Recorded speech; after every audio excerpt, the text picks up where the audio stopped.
So what about floodlights? Photometric Toolbox has a flood report with all kinds of useful information to help you evaluate a potential floodlight for your project. So let's go to Photometric Toolbox. First, let's close these open tools. We got a whole bunch of them open right now. We don't need them anymore, and things are getting a little bit cluttered. The easiest way to close a bunch of tools is with this button right here called Close All Open Tools. Yes, I do. Okay. So let's grab a couple of floodlights from the Zelux sample Instabase. Floodlights. I'm going to pick the ZLF2, ZLFL2, and ZLFL3. There are a 250 watt and a 100 watt metal halide, respectively. Click OK and close. And I'm going to uncheck the road fixtures and check the two floodlight fixtures. No, not both of them, just one of them. Just right now I just want the ZLFL2 for the flood report. The flood report button is this one. So in the flood report has information such as the Luminaire's floodlight's NEMA type. It has its maximum candela value and the angle at which it occurs.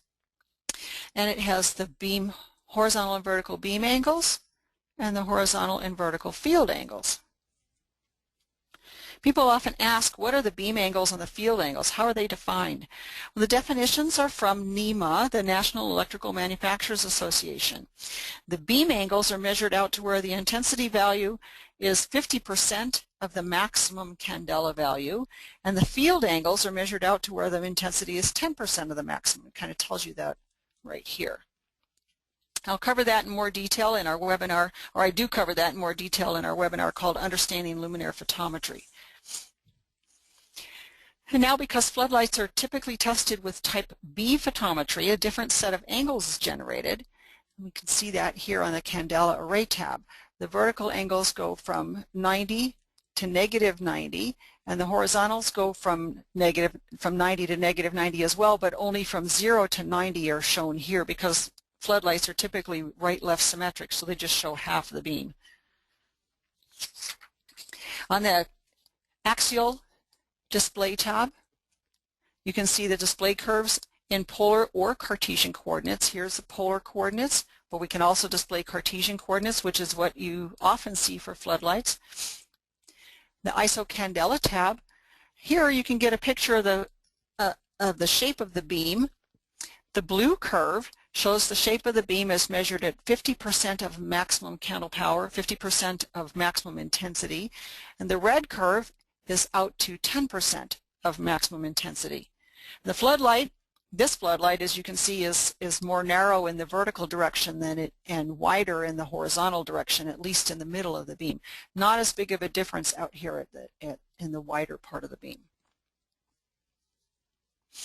Now I can also choose to display other.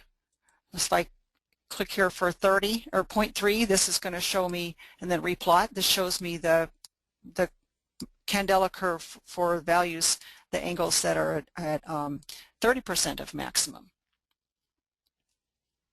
And I can change the color of any of these and change the value of any of these and show them or not show them as I wish. Now let's look at the Compare tool and see how it works for floodlights. First I need to make sure I have two selected so I have something to compare.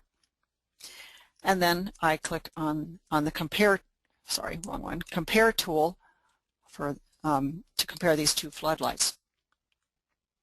And it would make sense to pick the flood report as the basis of our comparison.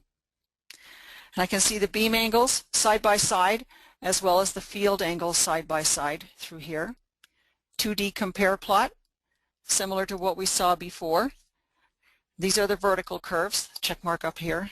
So these are the vertical curves. And on 3D plot, this makes it a little bit easier to tell what's going on. You can see one of these is much more narrow than the other one. One is, the pink one or red one is wide in one direction and narrow in the other. And the green is narrow both directions.